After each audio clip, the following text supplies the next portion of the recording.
Hey, hey, hey, it is 8 o'clock on Tuesday, and you know what that means? It is on Tuesday. It is. It means I've got to watch, and I'm paying attention to time. Folks, it's John Russell. It's Big Ace, and we're joined by Adam Daly today. Ladies and gentlemen, oh my gosh, it's so awesome to have you back with us. I mentioned to you as you came in, you were the first guest we ever had on this show. And you're also going to be the last. It's coming full circle. It's beautiful, I think, right? It is. We try our hardest to make things mean things. It's a wonderful world. For me, it's just been nice that you've been like a part of every show I've ever done now.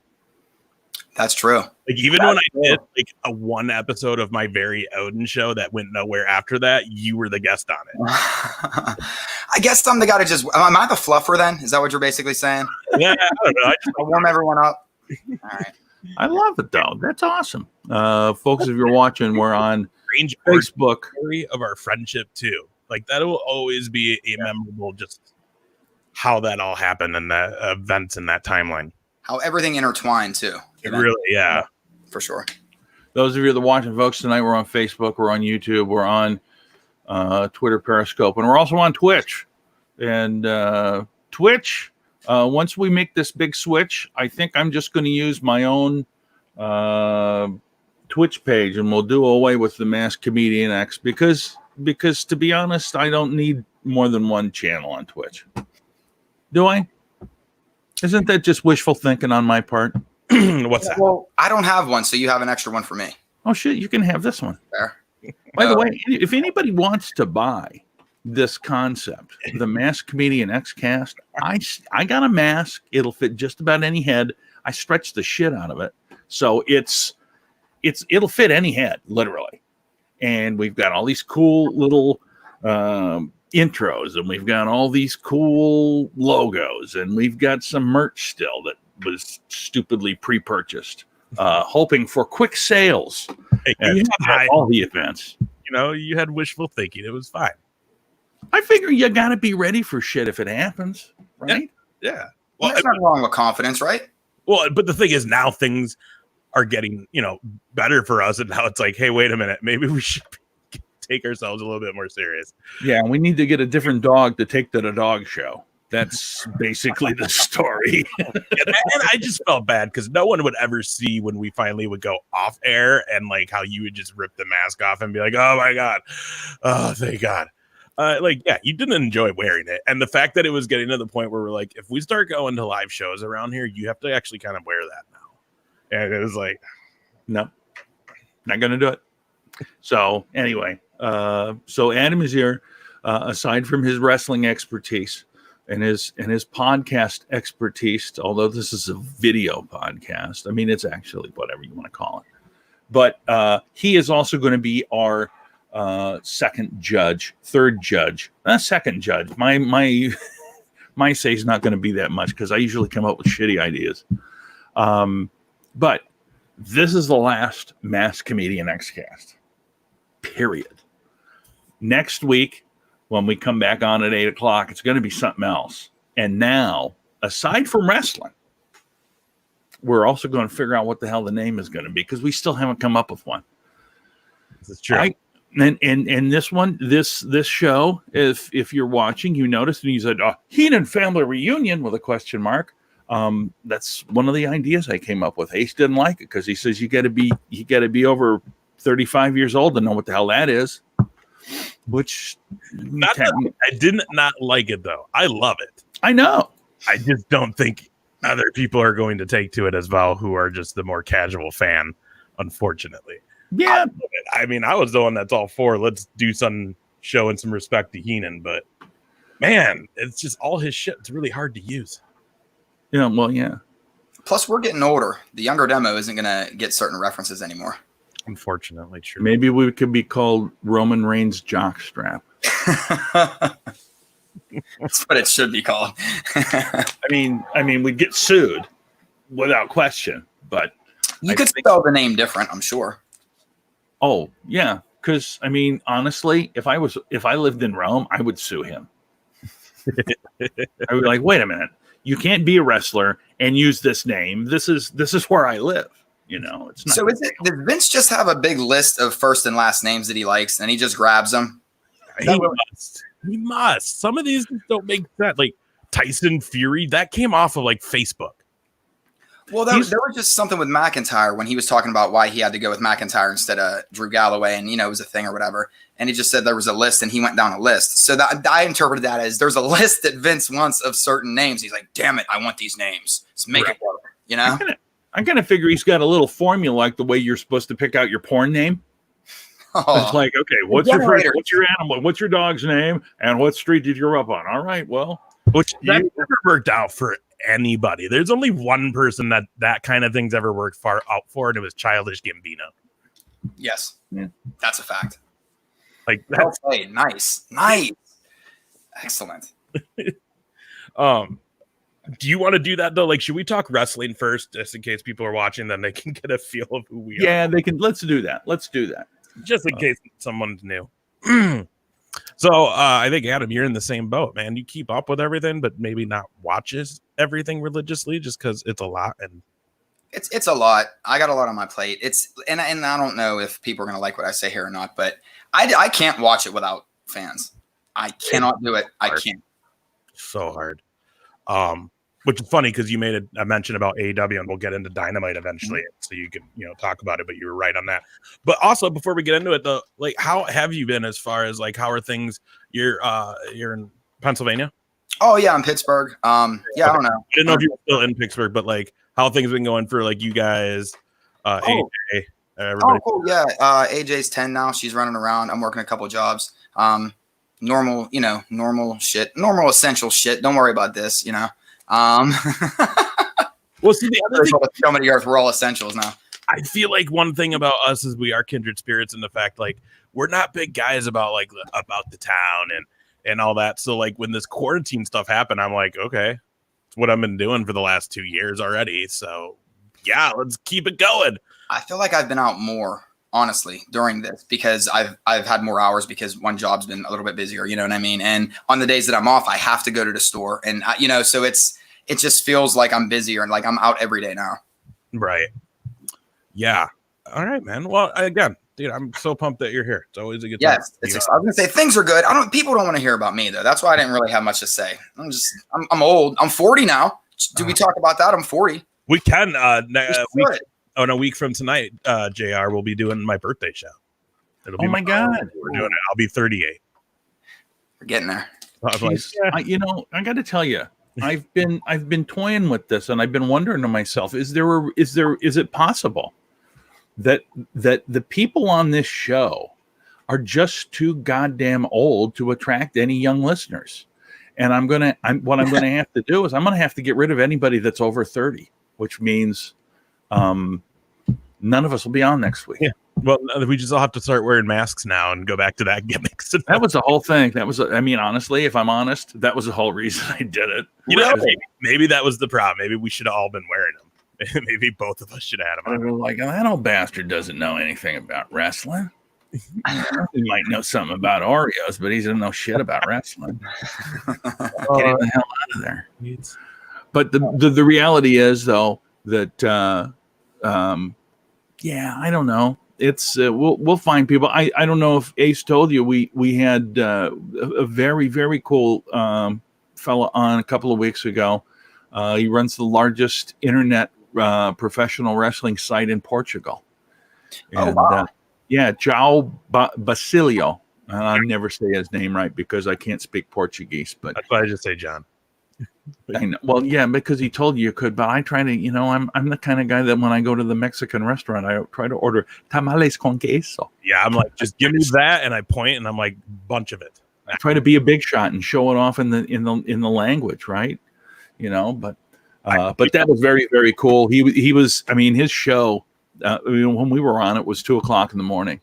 So they normally run their show in the afternoon, which I've been able to catch a little bit if I pay attention. He'll put up a link, but that was very cool. So as I said, we're pretty fortunate. We've kind of fallen into some stuff and but all the time still wearing a stupid mask. So that's coming the fuck off. There was charm with the mask, though. You had a little bit. I mean, look, it made good sense for a while. And then it's like I can't do it. And here's one of the things, right? Ace says, "Well, you're a comedian." I'm doing interview shows with comedians every single day now on the Comedy Club's webpage, and I'm using my own name. I'm not wearing a mask, right? And so I am doing myself a disservice if I don't promote this over there and vice versa. I mean, it's just. So. I hated too that like we would end the show and I'd be like, well, me and Russ are going to do a show this week. We might have this guest on. And then I'm like, do you want to talk about your other stuff? Plus, I kept calling you JR on the show and it was not going to stop. Yeah. The people don't know. You and I had worked radio together. Well, we met how many years ago at the radio station? I think it was probably 2005. Right. We met then. 2004 or 2005 in that neighborhood. And for many years we both were employed at the same radio stations and would work together and stuff. So I mean, since 2005 have always known you as JR and nothing else. Mm-hmm. So it was really hard to be like, hey, Masked, or hey, X. This is awkward. So anyways, that's the reason. We'll talk. We'll throw some names out. We got a list, I think. I do. It's a short list. I do. It's a short list. I think I just started writing wrestling terms down at one point. Yeah. Well, here's what. Put this one on the list. I'd like to have our show called "Welcome to the Arm Bar." Yeah, it's on the list. All right, there it is. I got it. On the list. It got a chuckle.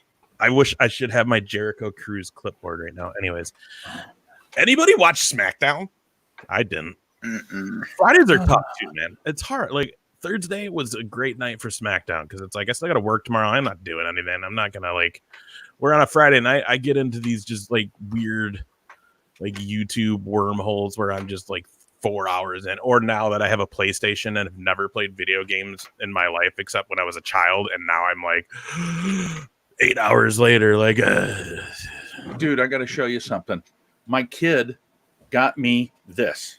Is that a Super Nintendo? It is not. It is a Super Nintendo controller that plugs into the USB port.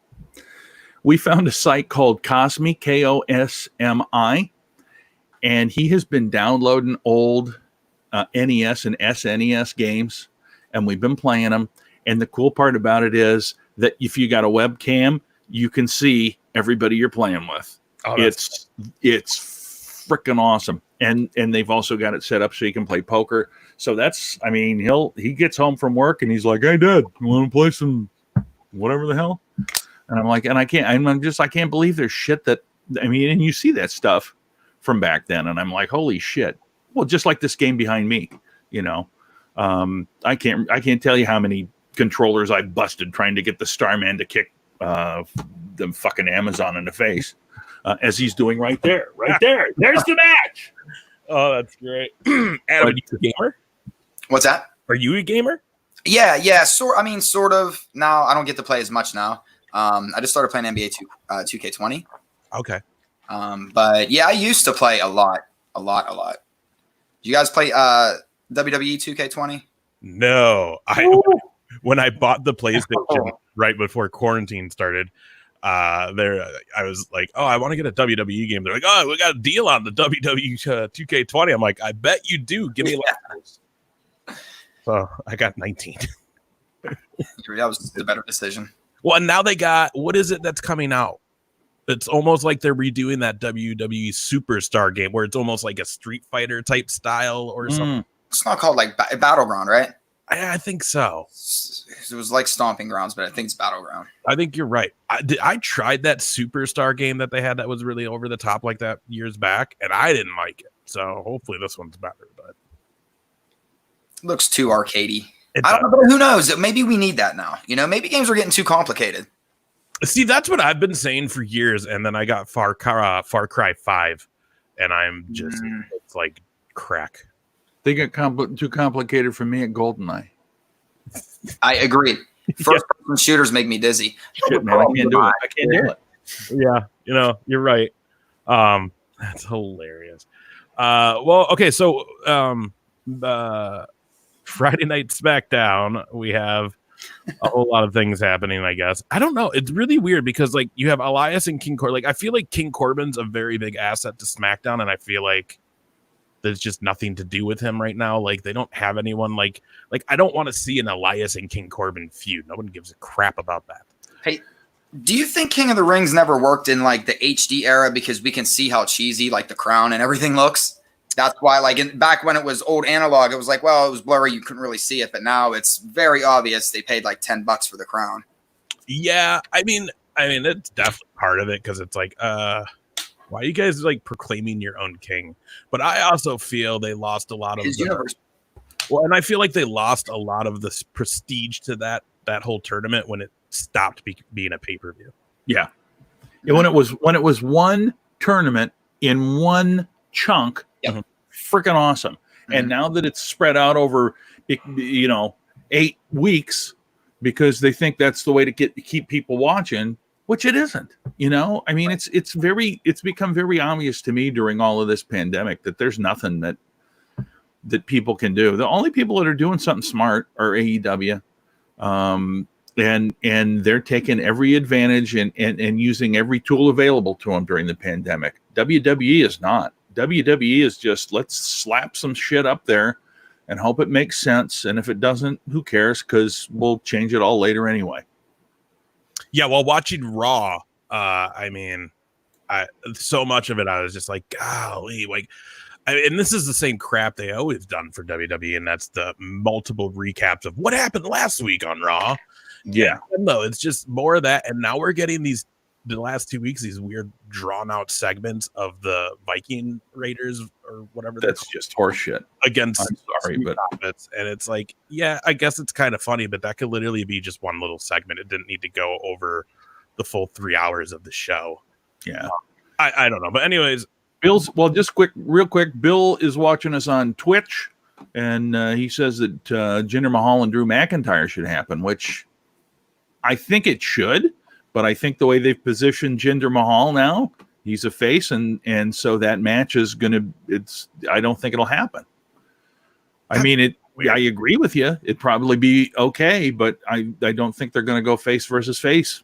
I just don't see Jinder being. I mean, I know that's what the plan is. He's going to go babyface, but I just don't see. My favorite Jinder will always be when he was part of 3MB.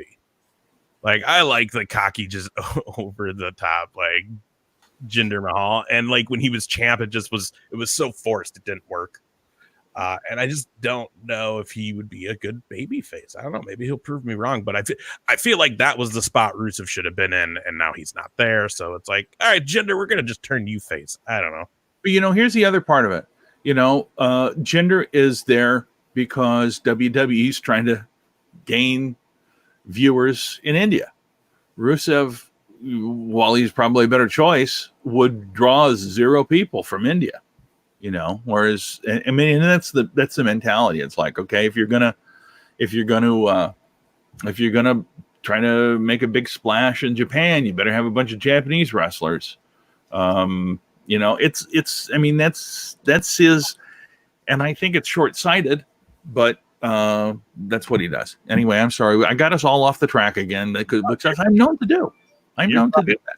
Adam, are you on board for babyface Jinder? That should be his name, by the way. I mean, no more Jinder Mahal for any Jinder. So turn him face. His name should literally be babyface Jinder. I like it. It should. It really should. No, I think they could pull like babyface if they played into that. It's almost like it's almost. I mean, Brett was working heel, I guess, when Brett and Bulldog wrestled over at Wembley, right?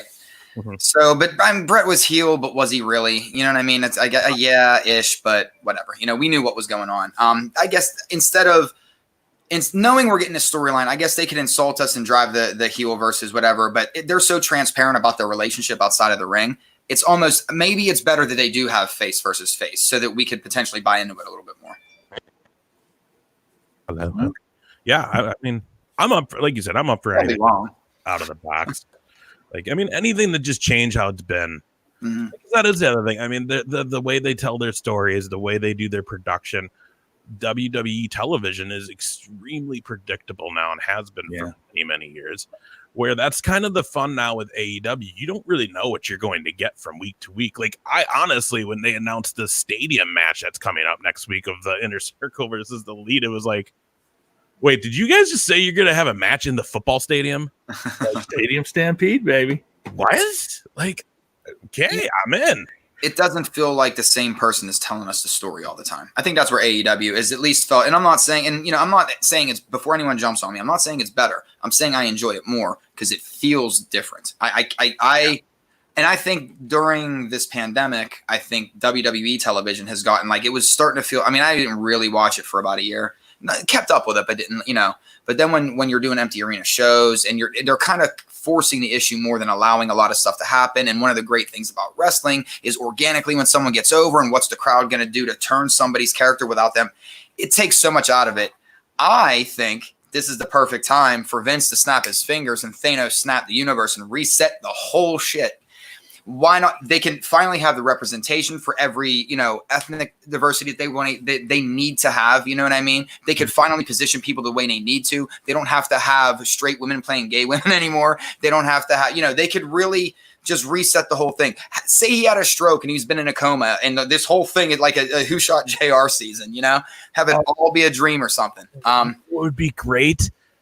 Oh, I'm glad you said that. If they really wanted to fucking just win everything, is they go with your idea for that storyline, but the whole thing is it takes on from when the limo exploded. Oh yeah. I should pop for that. Would that not be sick? Oh, that would be so great. That's awesome. There you go. We just wrote it for them. I know, right? Like, why don't they listen? Come on. No, they should watch the internet, guys. One big thing that happened on SmackDown I felt worth talking about will be the Bayley obviously is our WWE SmackDown champ, and obviously we're building towards her and Sasha having this epic match. And honestly, it triggered for me this week that I finally realized, like, oh, I didn't even realize it, but they totally did a role reversal from when Bayley was the puppy dog following Sasha around. Like, it just didn't hit me till this week for some reason. But we then have Charlotte Flair come out. We now have this match coming into next week's SmackDown of Charlotte Flair versus Bayley with Sasha Banks there. Obviously, Charlotte throws some daggers towards Sasha's way, saying, are you even your own person anymore? So really, really amping that up. My thing with this is, why on earth do they have Charlotte Flair pulling triple duty right now? Because Vince thinks she's a draw. Vince thinks she puts eyes on. That's why she's on every single show. And as much as I like Charlotte and think she's very, very good, I don't think anybody gives a shit. I'm a big Charlotte fan, but sometimes too much is too much. Well, and I feel like it's such a disservice to the NXT title right now, because that never really jumped up onto the main roster. When it did, it was like Kevin Owens when he won the United States champ while was still NXT champ, or I think it was how it went. But he then still, like, he even stomped on that title and held up the NXT one, like NXT over you guy, where she literally is just wrestling everybody from all the rosters, where it's like, this isn't even special to NXT anymore. Right. Champ is there, but she's on these other shows still going against the main roster, who everyone going against Charlotte right now is trying to get to those shows. So it's almost like he's trying to build her into a female Brock Lesnar, to where she's virtually unbeatable. I mean, that's the only reason I can, other than just trying to make a quick ratings grab while things are slim. I mean, she is really solid in the ring, and maybe because they're having so many issues getting people to travel to Florida, where they're taping the shows, maybe she's just really good to have there for a lot of the younger talent that's just getting called up. The NXT, because I think right now they're just trying a bunch of stuff. I mean, this is like dress rehearsals being televised live, So I think maybe he just sees her, especially with Becky out now, and probably that answers a lot of questions for the past month. and probably more than that. But I don't know. I mean, I think that maybe he just sees her as the only, which we know this stuff not to be true, but maybe in Vince's eyes, Charlotte is the only star in the women's division.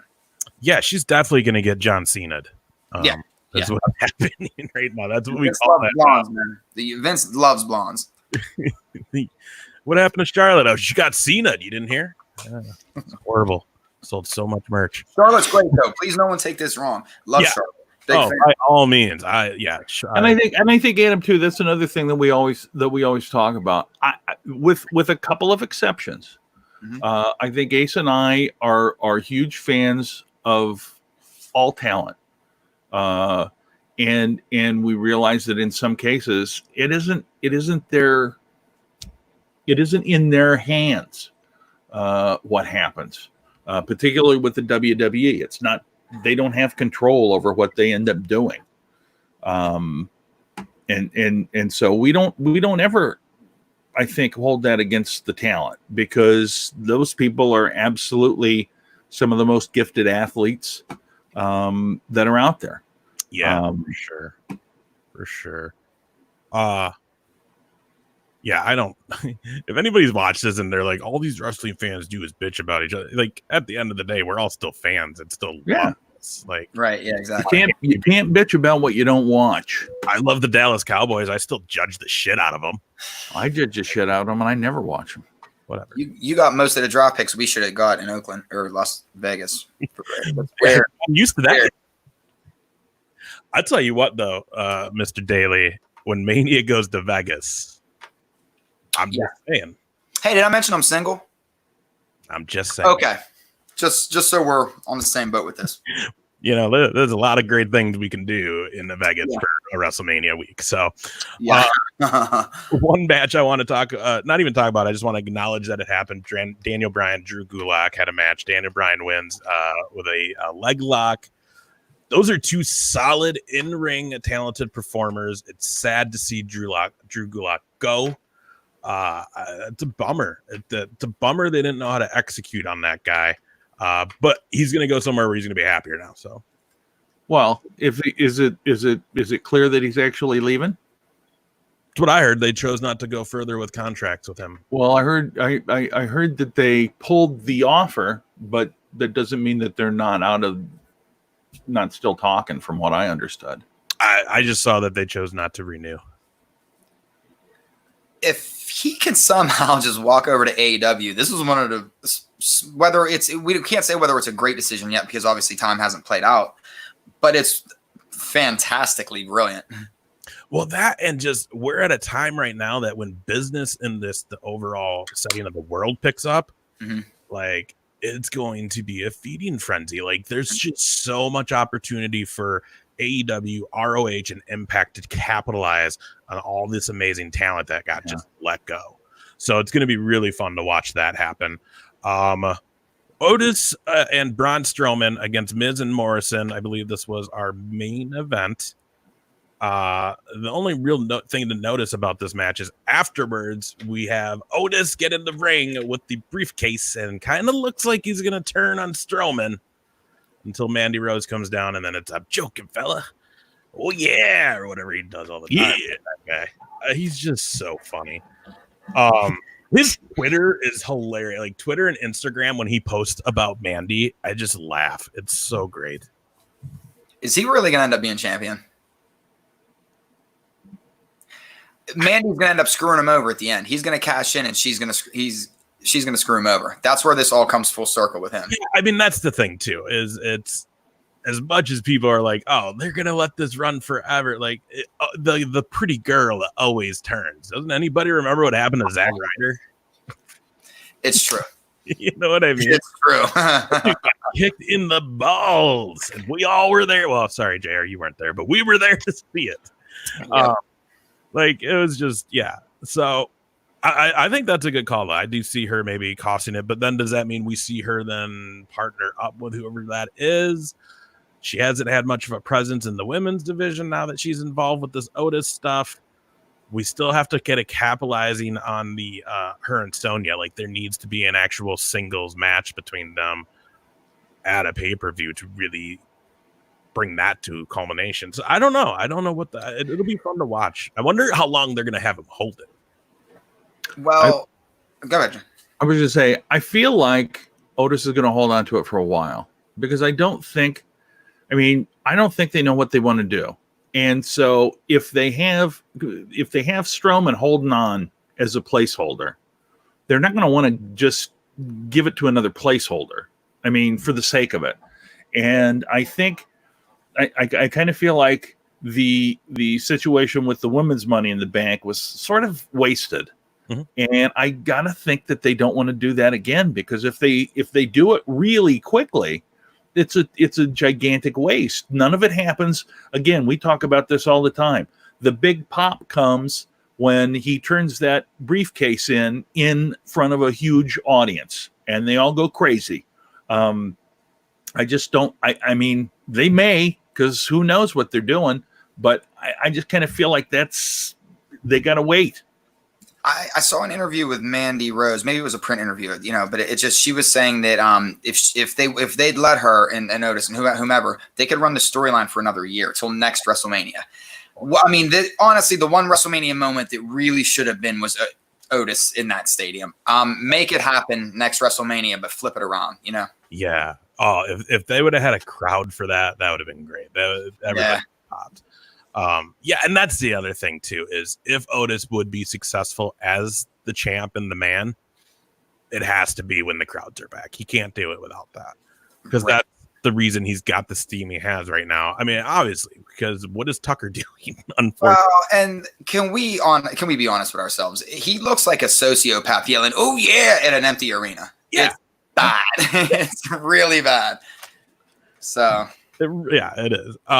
All right, well, so that was about all I want to touch on for SmackDown. We'll move along the days of the week. That brings us to Wednesday Night Dynamite. And again, we've already kind of been saying it tonight that AEW has figured out the formula. They have capitalized on this, and it's even better now because they're now bringing more people out in the crowds. And it's just fun to see that it's playing into the show now. Like, they're actually getting more involved now. Yeah. We saw a lot of interaction between the talent that's watching and then the guys in the ring. So Pineapple Pete makes his debut in the wrestling ring. I mean, my God. I need to know about Pineapple Pete a little bit more. What's his real name? It's what is it? I can't remember. They did a whole segment on him. Yeah, they did. And it was pretty funny. I'm trying to think. I think I missed. No. I think I watched Dynamite last week. Dynamite's still a cheesy name. That is one thing. I don't like that. But yeah. Man, I don't remember what his actual name was. He said it in the promo that he cut earlier in the show before the match. It was on BTE, I think. I think there was a placard for the match. Yeah.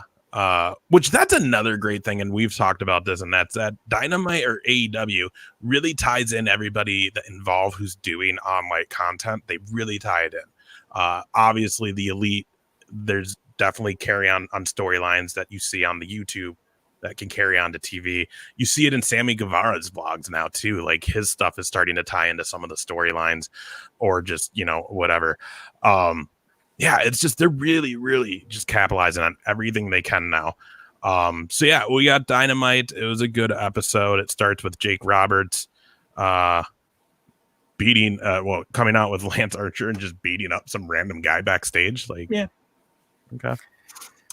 Now, my problem with this opening segment, though, is such buildup with Cody and his big truck. And like, I'm going to come at you with my truck. And then he drives it like 10 feet to knock some barrels and then just gets out. Like, what the shit was that? Like, for God's sakes, they were driving that Gator around 2 weeks ago. That's like crazy. I mean, how do you? I thought for sure he was driving that car to that truck to the ring. I did too. And then as soon as he just hits that stuff, and then as soon as he hit it when I was watching it today, because I watched it back today, and as soon as he hit it, I was just like, "Don't put the car in park. Don't put the. Oh, you're getting out. That was so cheesy. You don't want to scratch it up. Oh, that's so dumb, dude. Like, that doesn't look more like a badass. Here's Bill's got another comment. He's thinking that Rusev will be great for AEW. I do too.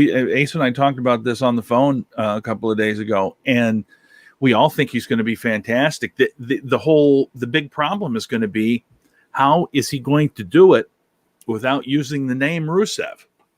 Well, online stuff's been changed to Miro.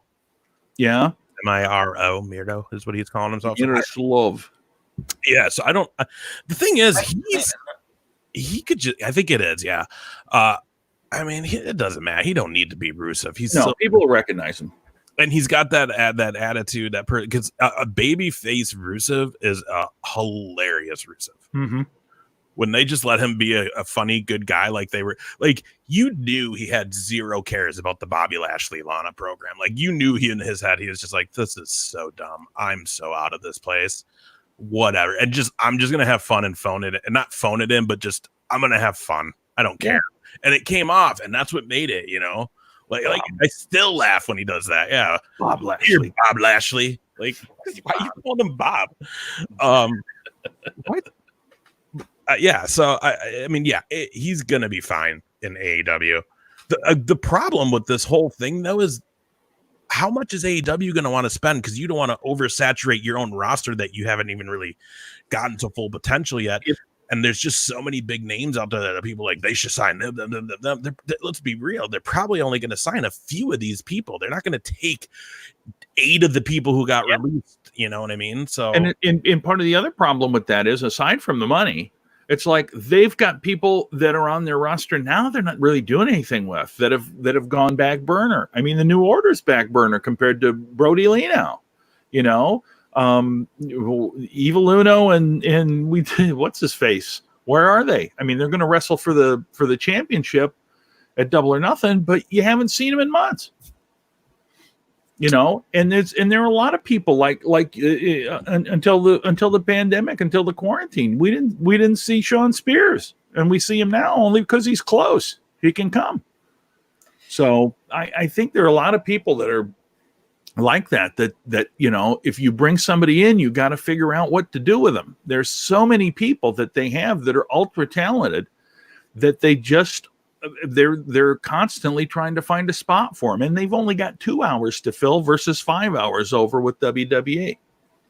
And there is a strange pattern that every time somebody gets released from WWE, immediately everyone wants them to go to AEW. It's like you guys said, it's not 1 or 2, it's every time with every names that people haven't talked about in years. And my response to that would be, and listen, I'm not saying that I don't think that would be good business, but on the flip side of it, well, what does that do for a Ring of Honor? What does that do for, Evolve? What does that do? Because those organizations still need that veteran leadership to go back to. So, yeah. Plus, people forget that Marty Scurll has a really big presence for ROH now. And that's someone people would want to work with. You know what I mean? So that holds weight for people, luring people over there. You also got NWA, who was taken off like fire before this pandemic. So that JR, you're a huge NWA mark. So I mean, you love it, and it's good programming. And then Impact just never gets their fair shake. They really don't, and I think it's unfair because people still look at it as like, oh, I don't watch that TNA crap. It's like they're not even TNA anymore. It's just back. Like, come on. Plus, they got Kylie Ray. I'm in. I'm always in for Kylie Ray. Fair. That's fair. Come on. Even because Tess Blanchard was there too, and even when they were running that storyline with her and Sammy and everything, I don't know why they didn't have a bigger spotlight on them. Yeah, that was weird that there wasn't more talk about her becoming the first actual champion, like woman to hold just the heavyweight champion belt. Got stifled really quick as soon as Mahal get, and it's all allegations. Nobody really knows. Right. Look good. Well, and that's just one bad tweet, and next thing you know, it's just like we're all one tweet away from being canceled. Oh, all 3 of us. We just don't have as much to lose. Our yearbooks, would definitely get us canceled. You guys, I got multiple masks for when that happens. We'll be safe. So we get the little scuffle with those guys, Lance Archer, Cody, and the beginning. They're really playing it on. We get Jurassic Express versus Best Friend. Best Friends gets the win. A lot of extra activity going on in that match. Let's see. We got I always want to say Wadlow. I don't know why, but Wardlow.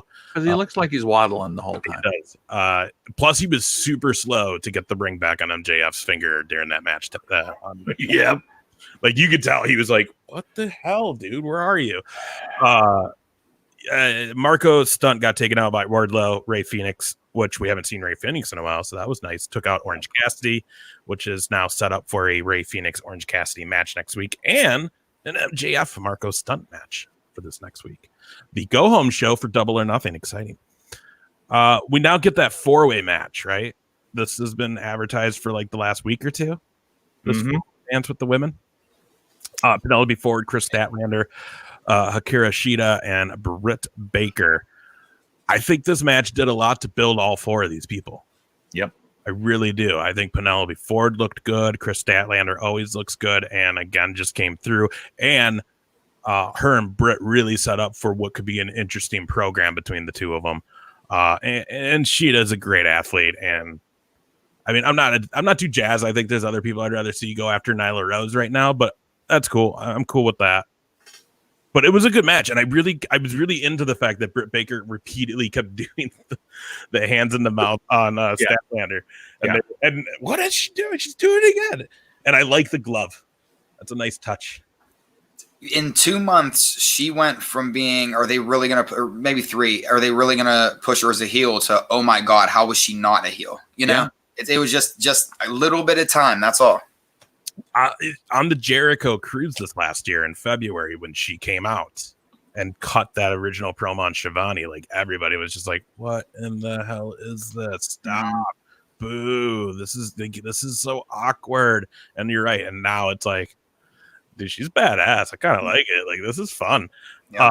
So yeah, and again, like I said, all 4 of these girls came out looking great. You're gonna see a great match, because then you get that backstage stuff with Shida getting that kendo stick to the face, which that was so just cheesy.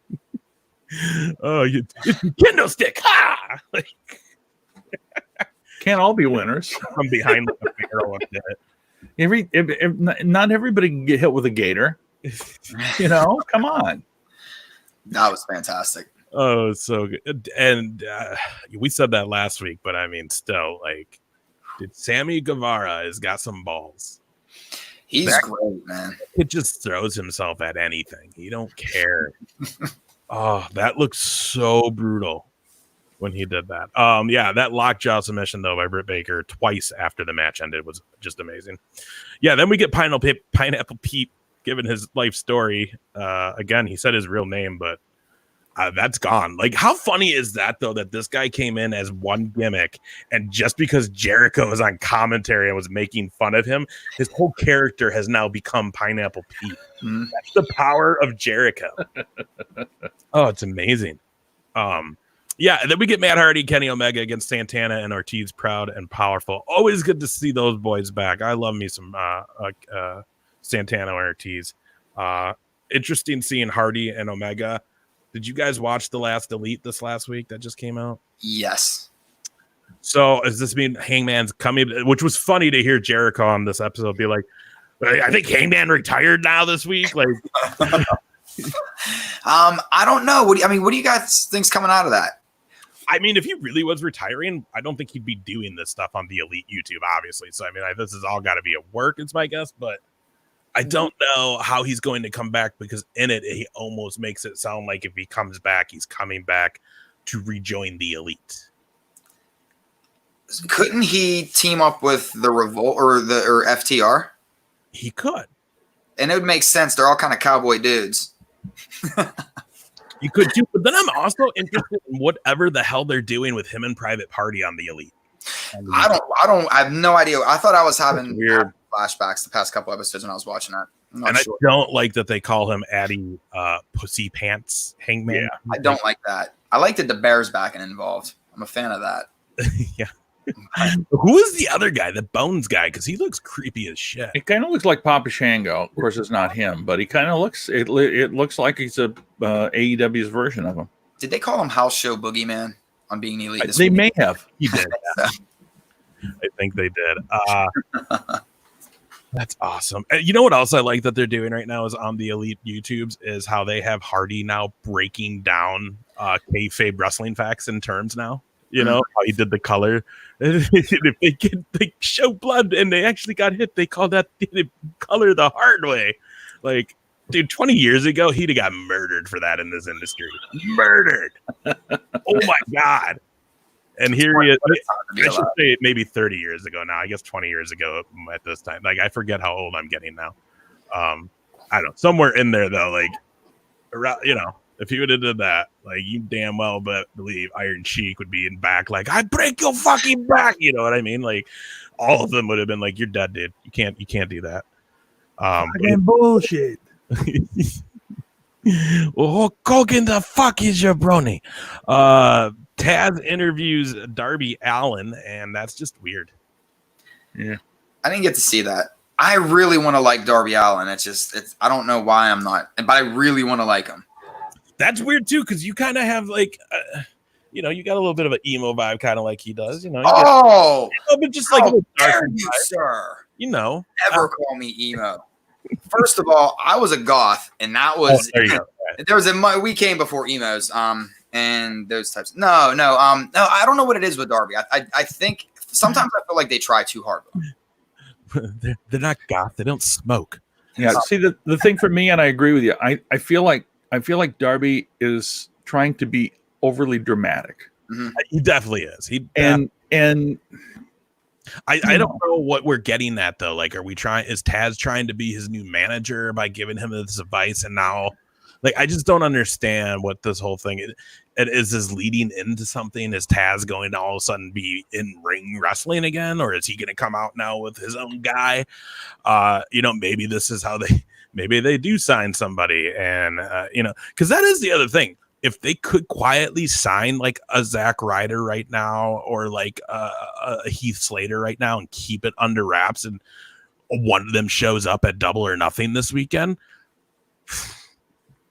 even without the crowd and just having their talent there, because their talent will, I mean, obviously they're like, hey guys, really react, and they will, but still just that shock of, did I just see him on the screen? Like, they already did. Like, wait. Well, I mean, the thing is, we know that they're not afraid of debuting people in front of nobody. You know, we know they're not afraid, and it's worked out well. Matt Hardy was great. Brody Lee was great. Would it have been better in front of a crowd? Absolutely. But you know what? It was pretty great. I mean, from home, I thought it was pretty great for both of them. Yeah. And I mean, and they are notorious for using their pay-per-views to debut new talent. And new signings. So, I mean, obviously we know we're already going to get the Revolt. And I mean, it wouldn't surprise me if we saw a couple other people. I mean, look, they were able to keep and now that you under wraps for quite a while. And now that you mentioned that, I actually kind of maybe think that we'll see the Revival Saturday. Just because they've already acknowledged it on the Elite the last few weeks with the FTR visions. We know that they're coming back. I mean, you have to assume the Bucks are coming back this next week if they're going to do this match in the stadium in a circle versus the Elite. So, yeah, I mean, that would be. Oh, I'm sorry, that match is Double or Nothing, right? That stadium match. So, like, that's a good way to all of a sudden have the Revival pop, or whatever their name's going to be now, pop up in the stadium and take the Bucks out. Is their name going to be FTR? That's what I saw one of them say. I don't know which one it was, but my understanding was FTR, because the Revolt was already taken by a couple of guys that they knew, and there was some issues with copyright and legalities, and obviously they can't use Revival. So what I think you and I probably saw the same thing. They said we're just going to be FTR. You know, I mean, fill in your own blanks, I guess. They said the R can change, so it can mean different things at different times. It was exactly kind of how they phrased it. You know what? Maybe that's an excellent name for this show. FTR. Yeah. The FTR. Was that the gag they were doing forever on the Elite when they were adding letters to the FTR? You get it? You get it? Anyways, MGF has his first match back on Dynamite, which that guy's a gem. He'll be one of the greatest heels for the foreseeable future. most definitely against Soli. Which after the match, he then tells Jungle Boy that, hey, I'm gonna beat up your little buddy Marco next week. So that'll be fun. Which Marco is fun to watch. I don't know about you guys. I know some people are like, yeah, he's just some little guy. This is weird. Like, I enjoy watching Marco stunt fly around the ring. I mean, I've never seen anybody thrown from the ring over the guardrail like when Lance Archer launched him. So hell yes, I'm in for all of that shit. How does it compare to Bam Bam Bigelow throwing Spike Dudley at ECW though? I mean, yeah, it's well, and Nash throwing Rey Mysterio up against the wall. Still one of the greatest things ever. I mean, they're all good, but you gotta have a tiny guy in order to make a big guy look bigger. Was it Adam Cole that got thrown in the crowd by Keith Lee? Yes. Was that big? I don't remember if it was Adam Cole. That was a huge knock too. We finally get Chris Jericho and Pineapple Pete. Jericho wins. Obviously, that's going to be what happens. Now, here's where it gets interesting. We then see Vanguard 1 come in, which I love that this is still a thing. Vanguard 1 comes in with the little baby Inner Circle t-shirt. The fact that they are cutting promos on just objects now. And the fact that like Jericho's the one doing it. Like I said, this has been so great ever since the first interaction with him and Vanguard. Like, again, if you don't follow him on social media, you should, because like that week he then put one on his Twitter from at home, and he was cutting a promo on his Roomba. Yeah, I saw that. I never liked you. Like, it's just the guy's a genius. So, yeah, and then they introduced their new friend, and that is what they call it. I don't even remember. What was the bat's name? Was it Batty? I don't remember. Floyd. Oh, Floyd the Bat. And everybody got a turn, beating the crap out of Vanguard 1 with this bat. And then it was very sad at the end to see Matt Hardy come out broken. He was mad. He was sad. He was all of it. I loved when JR is like, that's like Family Day. Overselling everything all the time. It's like, and he's just like picking up the Giovanni. He's just like, he's literally picking up the pieces. Do you think JR knows a little bit that there's like some of an internet joke with him now, so he plays into it a little bit more? I would say hell yes. Okay. I mean, that's the smartest man in wrestling. I don't care how old he's getting. That guy knows all. So yeah, he has to know. And plus, I hate to say like this is why, but I mean, ever since he lost his wife, he's that guy that submerges himself in this industry now. It's how he kind of gets through. So, yeah, there's no way he does. I mean, and that's what's been fun is watching him, Tony Schiavone, and Excalibur kind of have fun with the fact that like they're playing off of what the fans are saying online. So it's a lot of fun watching those guys. Yeah, then we have Sami Guevara versus wait, what is this? What am I reading? Is this for? I don't even know. Oh, that's for another match. We got Christopher Daniels, Brody Lee. That's our main event.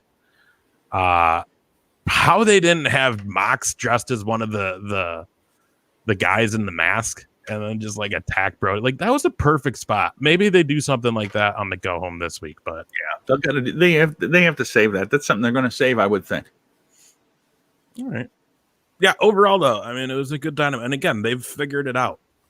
They've been able to keep things entertaining. They've been able to, and then the other thing too is, again, it's only a 2-hour show. They don't have to shove these replays down our throats of, in case you didn't watch last week, here we go. We're going to play this again.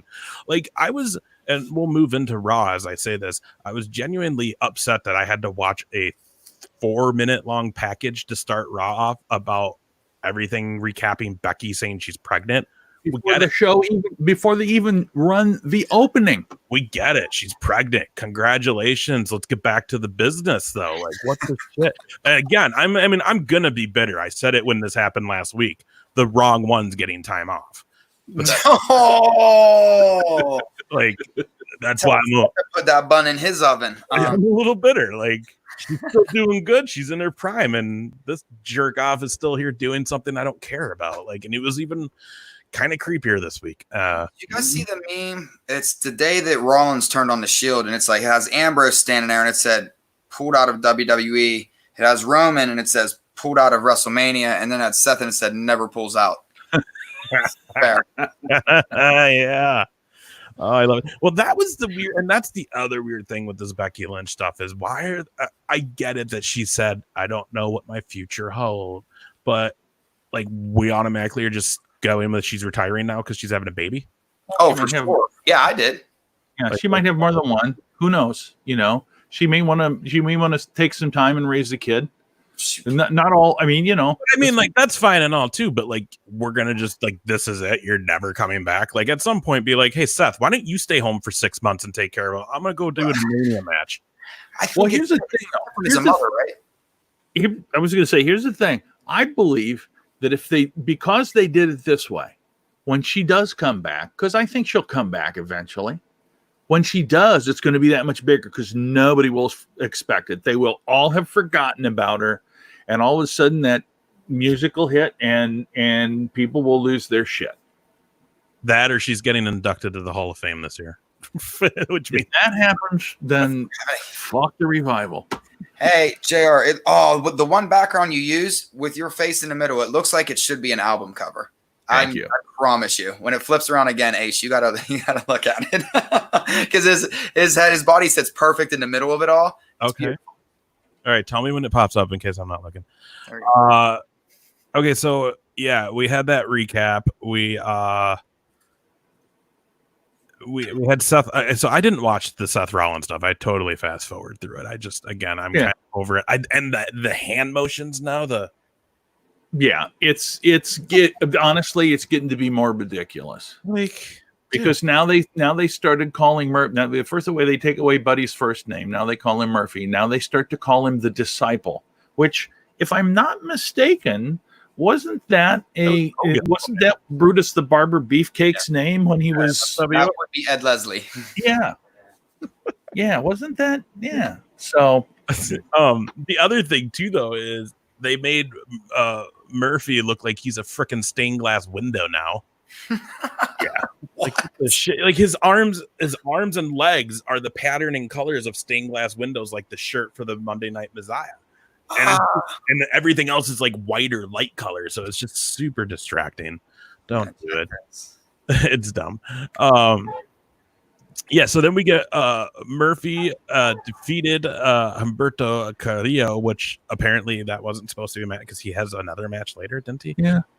Interesting things that happen throughout the night. Liv Morgan has a segment where she says she's like her mom and her mom's her hero and she's crying and I love my mama. I love mama. And then basically was like, hey, I lost to Charlotte, but I learned I'm like my mom and I don't give up and I'm going to be I could have done without that, but I still like what they're doing. I like if they keep pushing her up, I wouldn't be mad. All I can tell you is they'd be better off if they cut the show down to 2 hours or an hour and a half and showed a replay of something that was live. Because those live shows that they're running on ESPN are getting way more, they're getting more viewers than the live show. Here's the one thing I worry about. I love professional wrestling a lot. And there's a lot of people that have had a lot of free time on their hand these past couple months. If they're bored and like everybody kind of has exhaustion of some sort right now, right? Whether it's either maybe you are an essential and you're working too much or you're not working enough, you're binging too much TV, whatever. This would be a perfect time to put over some wrestling. Nothing's on. There's no other sports. So, and I'm not thinking about us guys, everybody at home with your arrows, settle down. Think about the casual fan that doesn't watch this, the other 40-year-old men, you know what I mean, that are flipping through wrestling. Do you understand how ridiculous pro wrestling is? Like, it's tough. They have to figure something different out because I feel like we always used to joke that like WWE is too big to fail. They've gotten that big. I don't know if that's true anymore. After this year. I really don't. Not after this year. I lump them right in with the AMC movie theaters that are foundering because you can't go to a movie theater. Mm-hmm. It's the same thing. And I mean, it was literally the perfect storm for Vince McMahon to just have the worst year of his life, and it all happened in like a 3-month span. Yeah, and you can see it when we've seen him on screen. You can see it. I mean, when we saw him at the Money in the Bank, I mean, you can just kind of see how like tired and ragged he was looking. Yeah. And now, I mean, they've even recently it hasn't stopped because now all this talk with the Owen Hart Dark Side of the Mat or Ring documentary that played tonight, and all the talk of Martha and the wife and what she was saying and kind of throwing WWE under the bus. And now, say that name. And then today WWE's lawyers spoke out and was like, basically, here's all the facts, and that like all she's saying is not true. And even Bret Hart's like, there's many reasons we don't talk to her. Okay, we're leaving it. Really? Yeah, like it's because she got a lot of attention this week because she's promoting that show, but she also in that interview this week said, I would never let WWE put him in the Hall of Fame. And I didn't see that. Yeah, I saw it in print. And I get it, but I think the part that she's missing out is Owen Hart did what he did because he loved it. That was a family thing. He was great at it. Everybody, I mean, no one has a bad Owen Hart story. And I think that she is being very selfish about it because she's not putting the fans first. You know what I mean?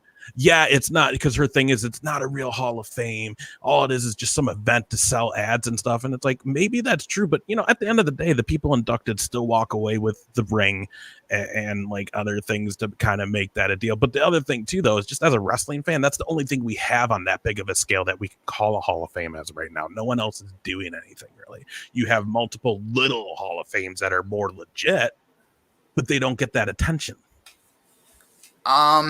Two things with that kind of stuff. So the first thing is WWE Hall of Fame means absolutely nothing to me. I agree with her. Until there's a physical thing that we can go to, it's a quick money draw for whatever city they're in, and it's all forgotten the next year. I don't really give a shit about the Hall of Fame. Pardon my language. But number two, with the Martha stuff, whenever Owen first passed and everything happened and it was bad, it oppressed her. I think though she said something about there was going to be a day. It was the WWE's Day of Reckoning, right? Mm-hmm. Okay, so then WWE came out with a video game called Day of Reckoning. Yeah, I understand her bitterness. Yeah. I don't know if they would have chose that if it did get brought up somewhere else, And that's what's interesting and I know we're not even talking about Raw now, but that's what's interesting too, because if you read the stuff that came out from the WWE's head lawyer today that he put out, he's like, well, the reason that it settled out of court and the reason it settled for what it did is because there's many discrepancies on her end. Like she was apparently there's a document that one of the Hart family members faxed to WWE that she sent all of them that basically was begging for them to take her side against WWE and that she would split all the settlement with them and all the winnings from the court trial, which is illegal. And apparently they have that on there. And then they talked about the meeting with him, her, McMahon, and where he said, he's like, yeah, Vince McMahon has a really bad reputation, but he legitimately sat down and said, I feel very responsible for this. This happened on my clock. I want to make sure you're happy. And I guess they offered her like $18 million to settle. And she didn't want it. She wanted the 35, according to this lawyer, which is then why things started to progress. And then it ended up getting settled for around that 18 million though, because apparently they had the proof to show that she was doing things she shouldn't have been doing to try to go against them. They were apparently her lawyer was trying to get it so they kind of were picking their key jurors. Apparently, too, was what it was said to. There's a lot that it's like no one knows what really happened behind those closed doors between these two parties, but there's enough there on each side that it's like I get why y'all don't like each other. Yeah, I mean it's just something that's never going to be settled, No. And sure, as fans, maybe we're losing out, but and I'm sure in his wife's mind, she's lost her husband. Yeah. You don't give a fuck about any of us, like right. I'm sorry. Yeah. No, and that's very true. I the only part that I get a little weird with that is like I get it, but like it's Vince McMahon. We know he will never make anyone do anything he wouldn't do, and he wouldn't force anything on them if they weren't comfortable. You've seen him go down those jumps off the ceiling of these arenas before for the superstars to show like I will do it too. And then the other thing too is, I mean, no one knows. I think that was the other thing that came out with the lawyer for WWE is he said we want this to be investigated. We want to know what went wrong. We want to know why this happened. Was there a malfunction? Was it an act? What we want to know. And apparently she wasn't really being workable for the investigation. She just wanted to go to court and sue them. And they were like, but we want to know why this happened. This is, again, what they're saying. I know she has her story. So right. But again, too, as a fan and just as someone who knows that business, you look at it and it's like, that wasn't like they killed him purposely. Like, it was a freak accident. So you have to keep that in mind, as far as you can't blame them, because that wasn't the intent. And he could have walked away. And I know there's the stories of he had a bad feeling leading up to it and all this stuff, but it's like, it doesn't matter though. There's obviously there was some sort of malfunction, or obviously he pulled something he shouldn't have. Something happened that made this tragedy happen, and none of it was intentional. And I think that's the part that gets missed too. Plus, it's just weird. Like, if the Hart family's even like, yo, she's a crazy bitch, it's like something's up, because that's her brother, that's his wife. You'd think they would be supporting her 100%. So that was the Owen Hart stuff, by the way. I hope you enjoyed it, because it was more entertaining than most of Raw. Raw wasn't bad. Raw was cool. We got some cool stuff. Or Edge and Orton. I'm cool. I'm into it, but yeah, I don't know. I mean, I like that Orton's trying to be like, you can't beat me in a real wrestling match. I like to point out on, though, like, this wasn't your first thing.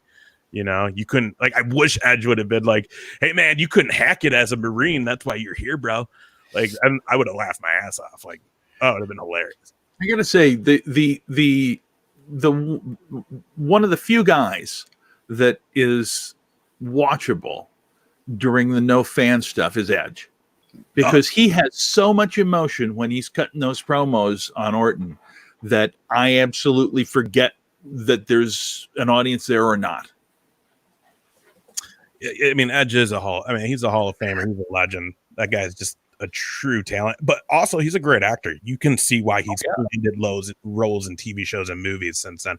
But I mean, man, that guy, it don't get better than that, man. He's one of those guys that I hate that coronavirus took away Edge's return completely from us. It's just been empty arenas his entire time back. No, it's once people can go back, he'll be able to re-up his contract and get paid more. Right. 3 years from now. Oh, I didn't think about that. Well, there you go. So getting back to Raw, a couple things that I would we'll talk about real quick, and that is the celebration of Asuka, which, by the way, why was Kairi's son carrying around a recorder all Raw? Interesting. I'm glad they at least let her play it at one segment. Here's why, because they turned to because when with Becky having the mother, the hug was what turned Asuka face, and Kairi is just face by association. And it's pretty sad. Poor Kairi is getting pushed to the side here, but yeah, a very interesting celebration. I understood. Kairi was way better at English. I understood about 80% of it, and I love both of them. I mean, I do. Asuka is my girl, but Kairi speaks better English than Asuka does, because Kairi speaks slower, but she doesn't yell it in a comical way. So I understand why Asuka is at a higher level. And then the backbreaker comes out. I swear to God, man, that woman, and that's one woman that I'm Nia, right? Nia Jax. It's one woman. She's going to hurt somebody. And she's going to, I mean, obviously, she already busted Becky's nose. She almost killed Kairi about 3 weeks ago. Yeah. It looked like she almost killed her when she just shoved her into whatever the hell she shoved her into backstage. I mean, that looked like that was total just suck on this. Yeah. So I'm not a huge fan of the Nia. Wasn't she shooting on Ronda Rousey too, that Ronda was too stiff? Yeah, the dumbest argument ever. Yeah. Just making You're too stiff. Which, by the way, The thing with that though is I thought Rousey was freaking on it. Like I was so impressed the dedication she put into actually being a wrestler and learning the actual, putting a match on in the ways of in the ring, that I was blown away. And so, I mean, yeah, she may have had some mishaps, but I mean, she did this in 2 years. Yeah. And it's one of those where her mishaps are going to sting a little bit more than some of the other women in that locker room. Just like Brock Lesnar's mishaps sting a little bit more than some of the other guys on that roster. Mm-hmm. That's science. Why are we denying science in 2020, guys? What's happening? Right. Right. Yeah, I'm not on the Nia Jax fan either. I just don't. It's hard. And it's nothing to do with here's the deal. I'm all for a girl that's got the size and stuff like that. Like, dude, when Karma or Awesome Kong, sorry. Yeah. Was doing her thing, man. I was a huge fan. I love that. That she killed that role of being that big, intimidating. I'm gonna just rip you apart. Nyla Rose does a good job of it. Nyla Rose is not clumsy. Yeah, the thing with Nia Jax is she just comes off so cocky, and it's you really think you're this good, you're not. But she's just. But just from a standpoint of wrestling and safety, she's just fucking clumsy. She just is. And you see her, I mean, it's not like everybody's in screw, but she screws up on a pretty consistent basis. Yeah, that's fair. That's a fair statement. It is. Anyways, on the better things, and that would be probably one of the better parts of this whole night. And that was Alexa Bliss and Nikki Cross winning against the Iconics. I mean, it just doesn't get any better. I mean, you have Alexa Bliss and Nikki Cross, which is an amazing tag team. And then you finally have the return of the Iconics, another amazing, which, by the way,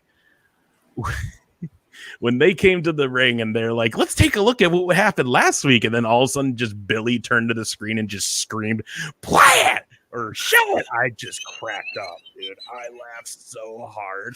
That girl, everything she does, it's funny. She is just one of the most hilarious natural human beings I think I've ever seen.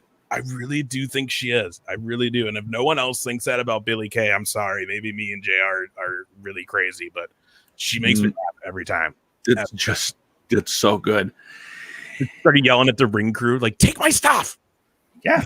Yeah, it's all life. So see, and we talked about this last week too, Adam.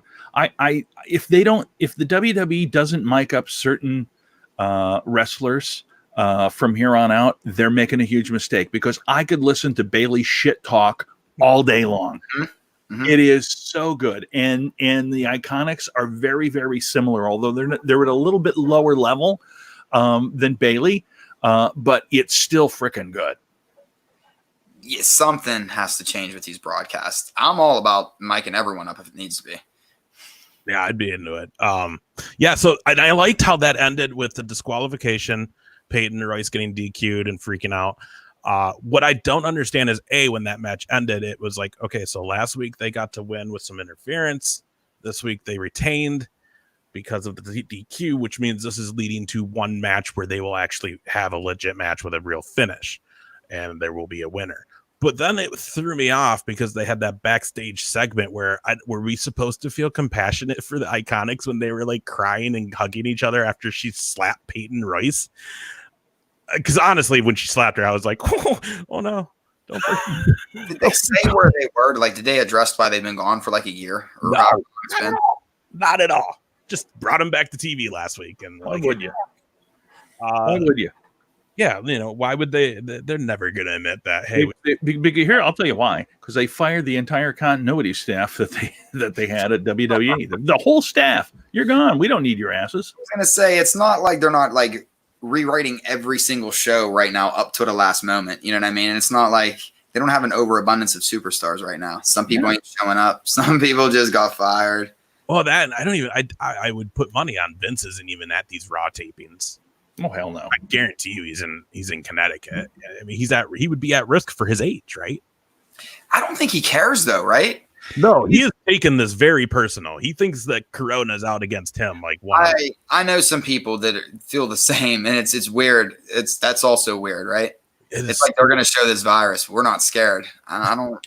Here's the thing: Vince and Trump are close pals, and Trump just announced today he's taking hydrochloroquine just to be safe. And I got to think Vince is probably taking some hydrochloroquine just to be safe. Because you know what? Why the fuck not? And it's just into the steroids.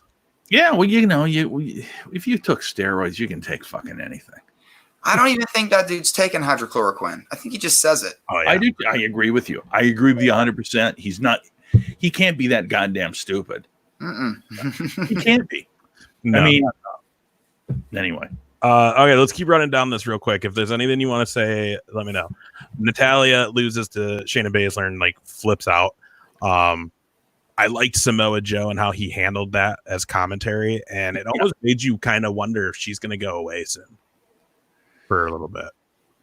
Because they mentioned she needs to go take a break and take a few months off and then come back. And it just seems like they're doing something, and maybe that's where they're leading to, though. And I like that Kevin Owens came out and acknowledged it. He was like, thanks for throwing all the junk out, Natty. Yeah. After she threw all his Kevin Owens show stuff out of the ring. Which was a shame. Which great to have Kevin Owens back. And it was cool that he said, hey, the reason I've been gone is, did you see what I did at WrestleMania? It hurt. That sucked. So that was cool. He obviously a big hole set up for Andrade as he has Apollo Crews come out, which then leads to that match of Crews Owens versus Andrade and Angel, where we see Tyson Theory, right? It's Tyson. Austin Theory. Austin Theory. Dude, him and Lance Archer. There is a Tyson Fury. Oh yeah, he was Austin Theory. Austin Theory. Austin Theory. So stupid. Here's a theory for you. Give him a better fucking name. God, his name's terrible. It's anyways. So he accidentally punches Angel Garza. They then kick him out of the non-named Zelina Vega stable. And for whatever reason, because this happens all the time during Monday Night Raw matches, Austin Theory decided to just really play up his injuries and not leave ringside halfway through the main event not main event, but halfway through the next match, which was Black and Murphy, where now Seth Rollins all of a sudden revives him, and he's Seth Rollins a disciple now. And what really? So that happened? That happened. He comes in and he beats up Black and helps out Murphy. So honestly, his name? What's that? They could change his name? No, still Austin Theory. He'll be disciple too. But yeah, it will be. One, though. Couldn't he just go by Theory? That wouldn't be as bad. It wouldn't be as bad. I wouldn't mind that. Honestly, some of the hokiest crap I've seen in a while, though. Very, very too long of a hug between him and Seth. The funny thing is, all this is just a setup for this whole Murphy's gonna get super jealous of Theory because he's getting all of Seth's time and he's Seth's boy now, and it's just what kind of backwoods shit are we doing right now? Okay, whatever. Again, though, like I said, wrong person is getting time off. Seth Rollins needs to just go away for 6 months and then come back, and maybe I'll be back into it. But he has run his course right now. I'm just so over him. I can't. I cannot. I hope he takes paternity. I'm a big Rollins fan, and I get it. I know you are. Yeah. I'm sorry. I just can't. No, I get it. It's not like I'm watching right now. All right. Real quick before we get to the naming of the show, as well as our final announcement for next week's show, it would be very odd of us as a wrestling show to not talk about this situation, and that is the Shad Gaspar situation that happened. Adam, did you hear about all this? Yeah, man. This is tough. Very sad. Yeah, super crazy. So out in San Diego on the beach, Riptide came, took him and his child. They saved this child. He told them to save his child. And then when they went back for him, he was just gone. Couldn't find him. They've ended searches. It sounds like it takes a few weeks before the Coast Guard now goes from ending search to actually pronouncing dead. That's what I've heard. But the other thing too is because I saw so many people on social media go crazy because they made zero acknowledgement of him on Monday Night Raw, which made perfect sense. His family had not put a statement out yet. They didn't put a statement out till today. You can't do anything before the family. Plus, WWE's learned their lesson. They cannot jump the gun on any of this anymore because they will never, ever have another repeat situation like they had with the Benoit. Yep. Yeah. We will never let that happen again. They looked so horrible because that was the biggest egg on your face moment ever. Just the way that hit. Different scenarios, but I think just it's just in good taste to let it play out first before you do anything. You know, it's definitely is.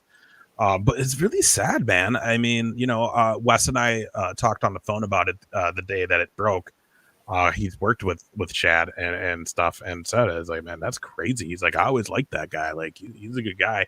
But Wes is a surfer too, so he was telling me, he's like, oh, dude, I mean, for how bad they're saying it was out there, like, yeah, you could be a good swimmer. You're still gonna probably get taken in, right? Like, you got to know the ocean, and you have got to be like a hardcore, like, pro swimmer to know how to get out of it. Otherwise, yeah, you're screwed. Well, the other thing that they always say is, if you get caught in a riptide, if you try to swim away from the riptide, it takes you out further, and you're supposed to swim at a right angle from it to get out of it.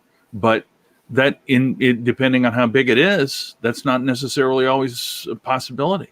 Yeah, they said a surfer who was there said he saw like one big wave come and basically just drag him back and gone. He was nowhere to be found after that. And then they said it was just horrible seeing the wife and the kids and the reaction and just everything that was happening.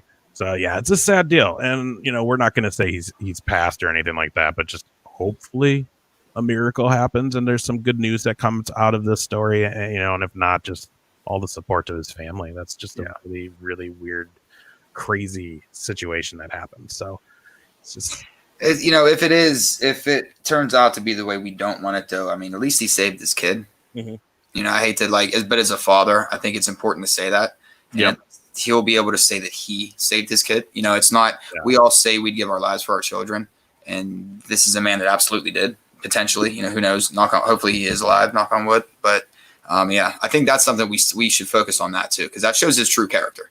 Yeah, most definitely. It's crazy, dude. I read there's a surfer who was there and was like even trying to kind of help, and he wrote the report, like he wrote what happened on like a Reddit page that he was on or something. And I mean, like he said, he like was out there and said he's like he saw them trying to save him and his kid, and he was like, I could have went out. I was out there body surfing. I know how to handle. He's like, my thought was I need to go and help them save at least the kid so they can focus on the dad. But then he was like, but there's a chance I won't come back. Like, and like he was like, and he was writing, he's like, I'm sitting here now just so like beat up because it's like, did I make the right decision? I could have helped save them so this guy never went missing. And it's just like, it's just a freak of nature. What can you do? And like you said, hopefully this has a good ending. And if not, just as long as you just feel for their family. So it's just sad. But before we start doing names, while Adam is here, Adam, you can help us with some of this. Okay. We've got several things. Some of it we can use, some of it we can recycle. I want to get your opinion. Okay. So I'm going to play some of this stuff that we've got. We may be able to continue to use it. Here's the first one.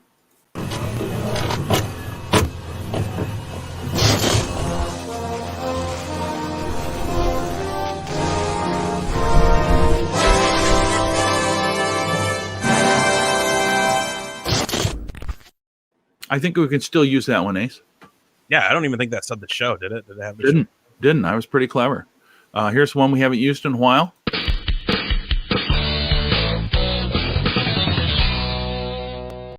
I forgot that was the thing that we used to do. We used to do it. So we could, if we decide to do that again, we can pull out. This was one of my favorites.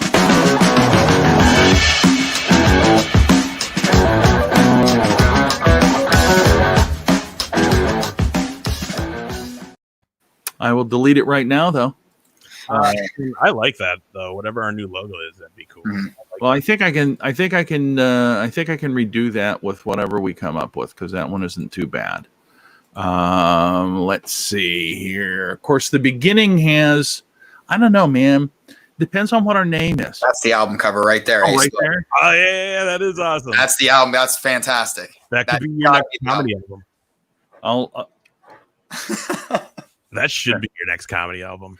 I'll get another one. Huh? You should do another album. I probably should.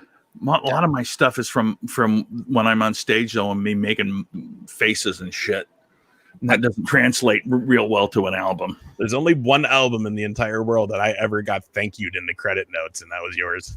Yeah, baby. That was huge. I was like, oh, look, my name's in it. That's awesome. You know how many of those sold? In the dozens. No, I have it still. I don't know where it is, but I have it still somewhere. Yeah. Okay. Anyway, so and we've got our opening that we already know we can't use again, and our ending, which we'll use again here at the end, and we can't use that again. So, all right. So what do you? I don't know, man. I am a huge fan of any name that's fun. And one that I thought of was the Pile Driver Pals.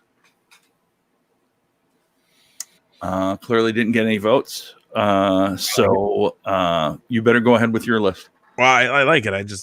Let's get everything. It sounds like homoerotica. That's what I was afraid of. Yeah, maybe it does. And thank you for bringing that up. I didn't want to seem like I was. Hey guys, you want to come to my Pile Driver show? Yeah, I'm nothing against it. Listen, I'm a big fan of the community. I'm community adjacent, but still, sounds like you're gonna kiss each other if that's the name of it. I don't know. There you go. So Pile Driver Pals. Was that what it or Pile Driver? Brothers? Doesn't make any difference. We're not going to use it. I'm sorry. I'm sorry, Ace. I probably. I don't know because here's the thing. See, this is a deal. Ace and I would do this. We would come up with these names, and we'd think, well, that's not bad. And then, but we don't. We gotta have somebody from outside. Mm-hmm. So yeah, and if you have anything that we don't say, and you just have an idea, throw it out. And anybody watching, feel free to comment live. Absolutely, flop out a suggestion. We'll pay you for your good idea. Yeah. So things on the list that we came up with from last week till now was which is funny. I was about to say the Pile Driver Pals or whatever again, but my autocorrect just says Poor Driver Pals. That's not a bad one. Let's see. I have the Armbar. Again, I started just writing wrestling terms down. Yeah. The Armbar, Ring Rust, Wrestling Fan Club, Wrestling Circus. Obviously, it was in the title for tonight's show. Heenan Family Reunion, the Wrestling Pandemic. It's about all we have on the list right now. You guys got anything? We had another one. You had a Wrestling Carnival or something, or Wrestling Circus. It was the Wrestling Carnival. Sorry, it was. I liked it better as Carnival. Yeah, no, it was. That was the idea. It was Wrestling Carnival. I like Carnival too. How about we call it Psycho Carnival?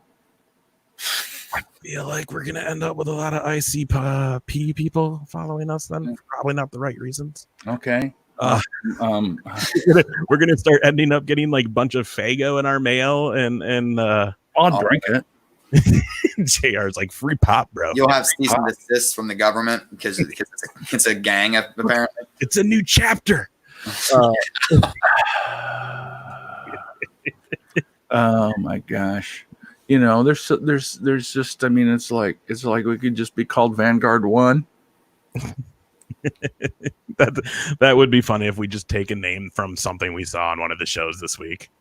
We could be Pineapple Pete Pineapple Pete podcast. Yeah, I don't know, man. I really do like the Heenan Family Arena. I'm just worried that people are going to hear it and be like, "Eh." I'm with you. It's a bit dated is the problem.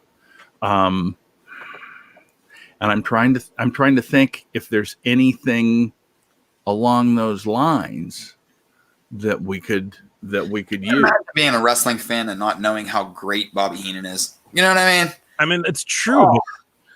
You know, me and JR have talked about this many times. I used to do a show with a guy who had zero clue on any 80s and early to mid 90s wrestlers. He had no idea. It was very awkward when we had to interview Savio Vega and he knew nothing. You know what I mean? Like, so unfortunately that is the thing. Or how about Arn Anderson's mustache? Nobody'd get that either, but it's funny. The Ravishing Podcast. Or we could just be Rick Rude. Let's just be Rick Throw Rude. out if you happen to be watching right now on Facebook, YouTube, Twitter, or Twitch, throw in any names. We're renaming this pod. This is the last Masked Comedian X podcast ever, because we're not goddamn going to do it next week. We're not going to. We can't. We've got a huge guest that we're going to announce in a minute, and we're going to rebrand this thing. And it's a big time guest, so you got to make sure the name is on point. Oh, exactly. That's why we've been dawdling with it for so long. That's why we've been great if I send that email next week. Hey, this is Ace from the Pile Driver Pals confirming the time for tomorrow. Oh my God. Let's see. It's gotta be it, right?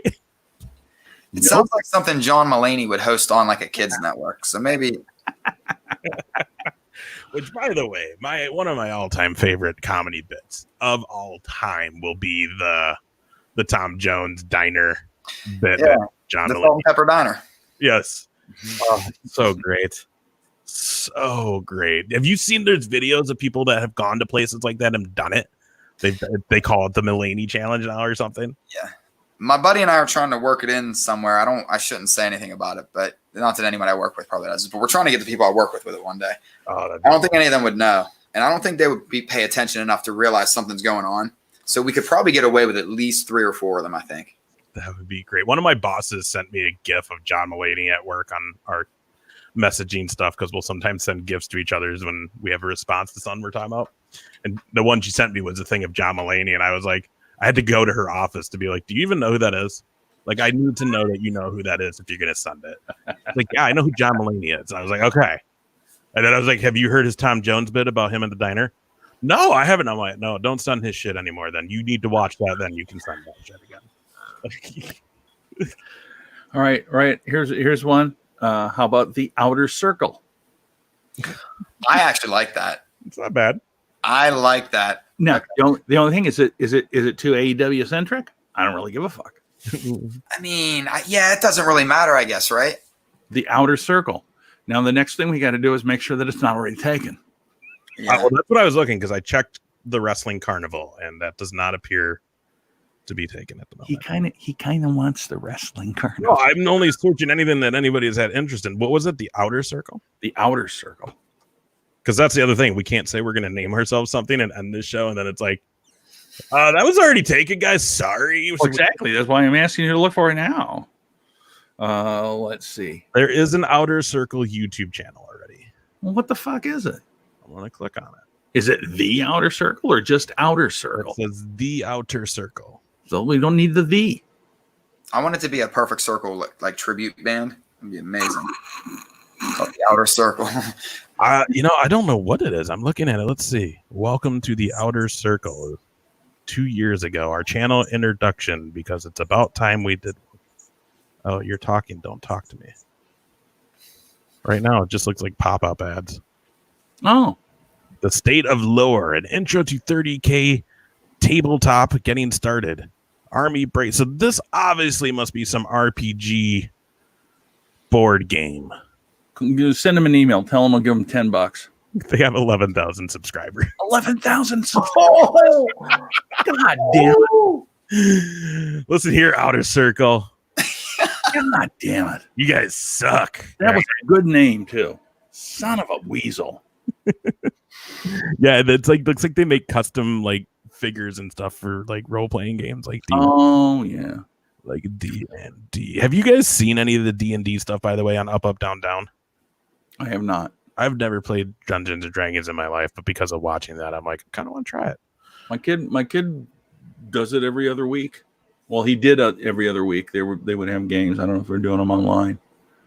And he's like, nope, can't do nothing on Saturday. I gotta go play Dungeons and Dragons. I'm like, the whole fucking day? He's like, yep.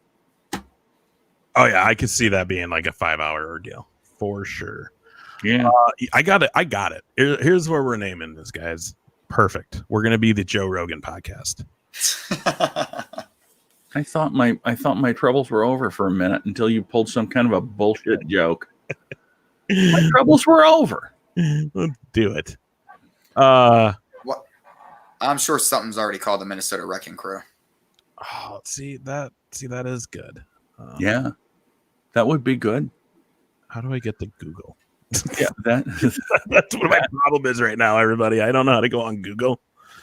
Either that or the NBC Nightly News would be a good one.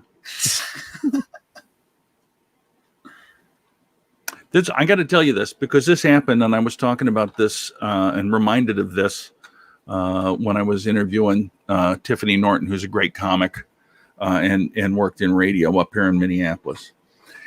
In 2005, I started doing streaming radio stations, and I had 6 of them, and I did royalty administration for 6 more, and I made a little bit of money doing it.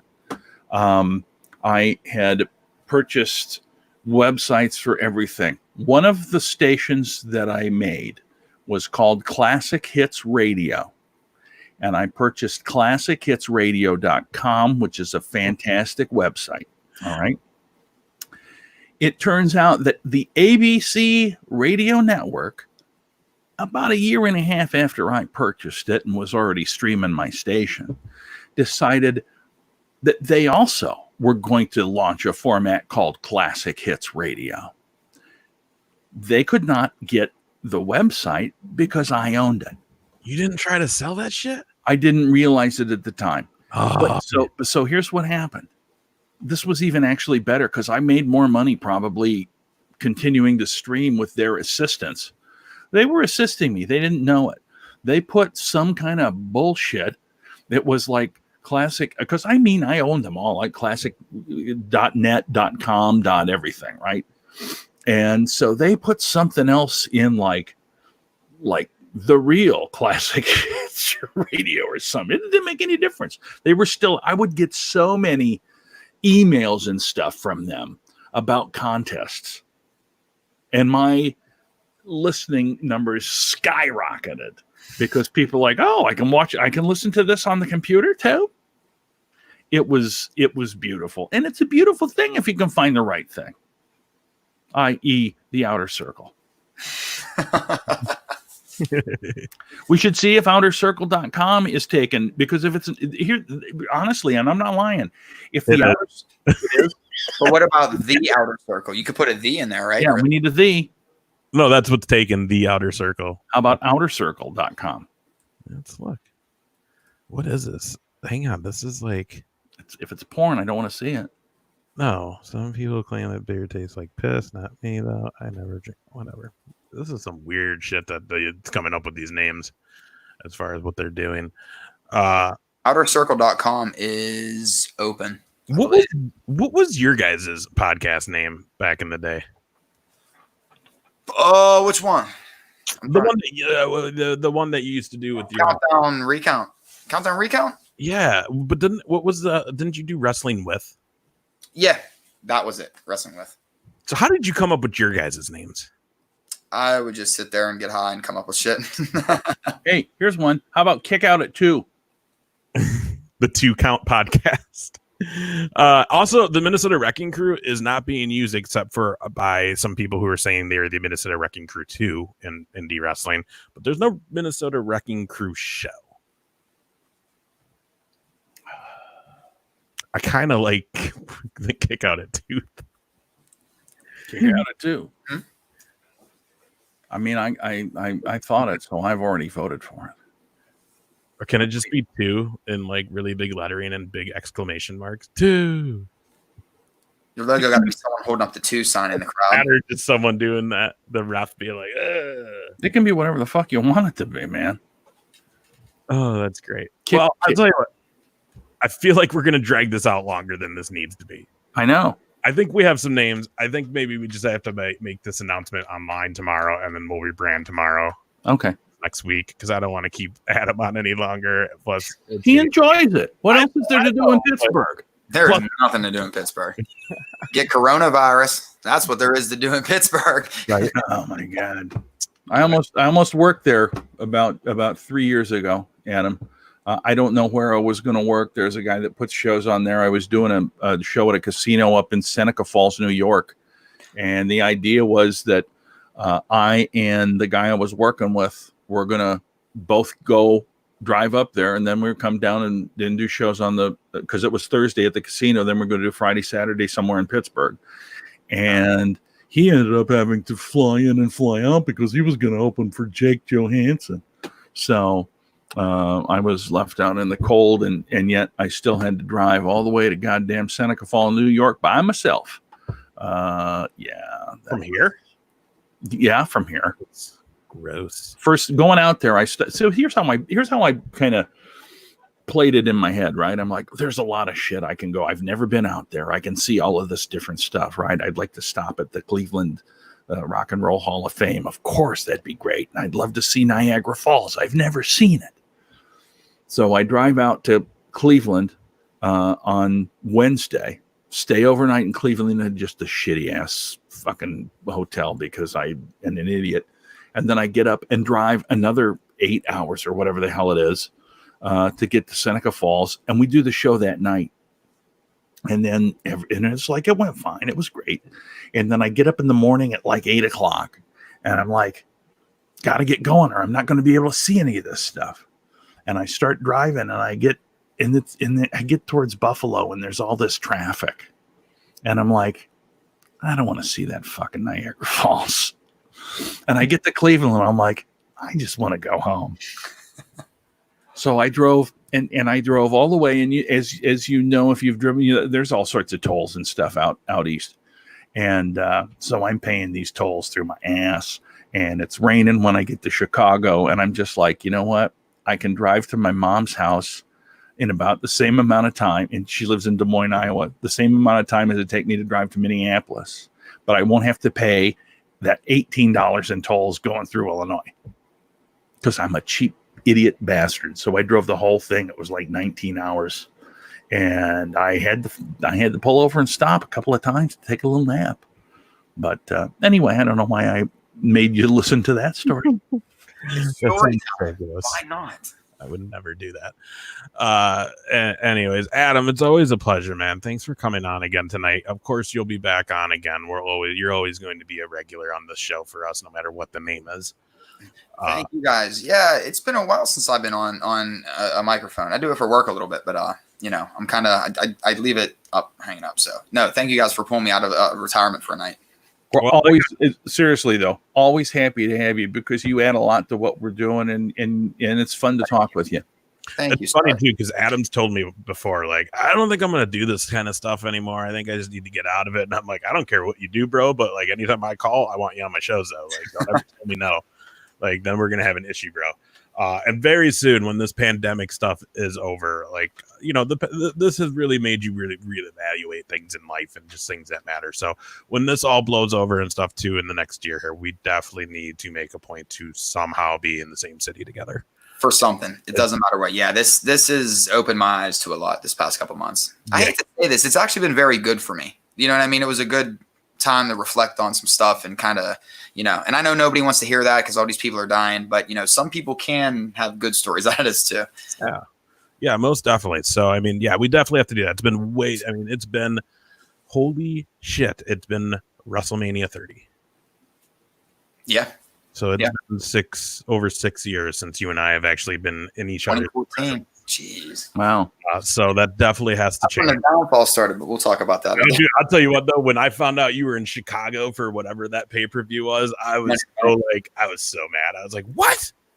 I'm like 6 hours. Why didn't you? I would have made the drive if I knew you guys were there. But then you guys also had a really crazy weekend that weekend. So that was weird. Yeah, that was a stressful week. Yeah, I understand that. So again, though, you'll see Adam on our shows in the future as well as we go. We will bring that new name then this week online. We have to do one more thing before we leave. Well, yeah, no, we're going to end with that. Okay. Yeah, do you got any? What do you got going on the rest of the week, JR? Though the rest of the week. So this is tomorrow on the Goonies Comedy Club page and on my page on YouTube and on Twitch.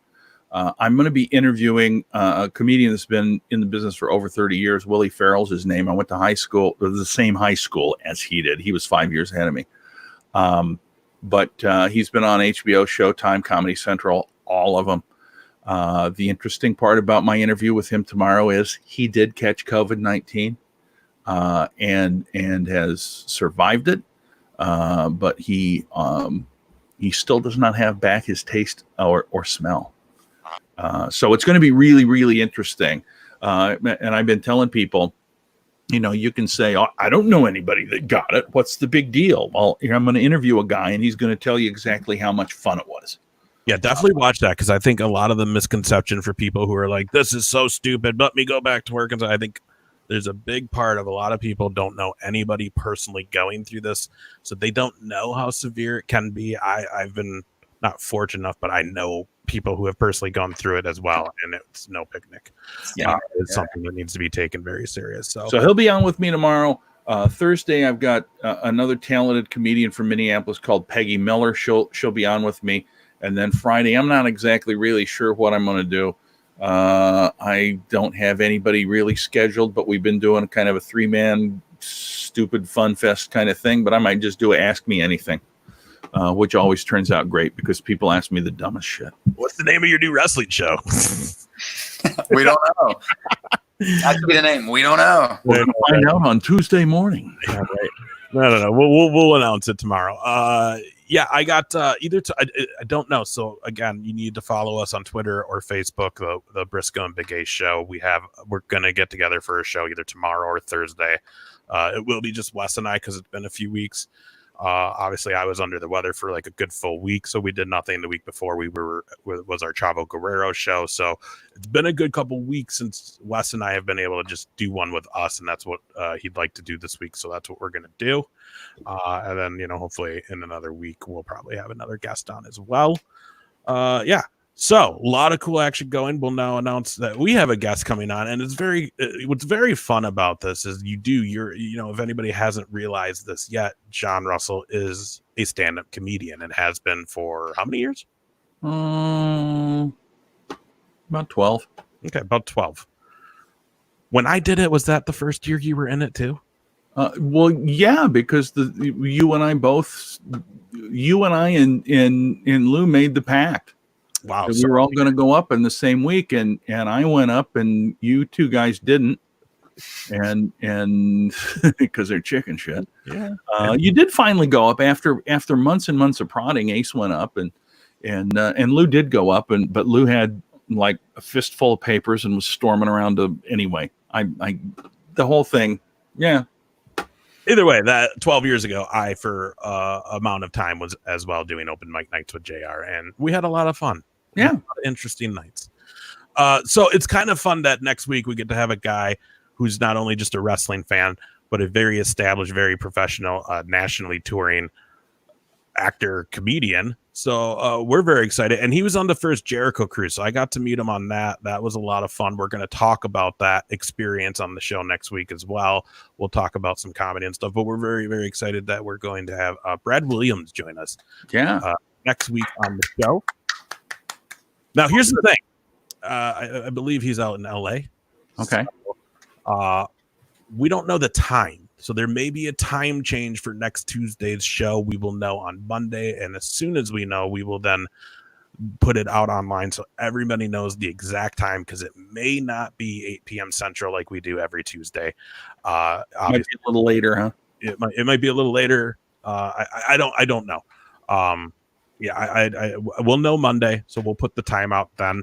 But yeah, so next Tuesday, though, we'll have stand-up comedian Brad Williams on the show. We're going to talk why he is a wrestling fan and what made him become a wrestling fan, his Jericho cruise experience. And we're going to talk some comedy, too, because, again, JR is a stand-up comedy. I used to pretend to be one, so why not? So, yeah, this is like our first big guest. Very exciting. Also, ladies and gentlemen, part of the first Manitoba Melee on AEW.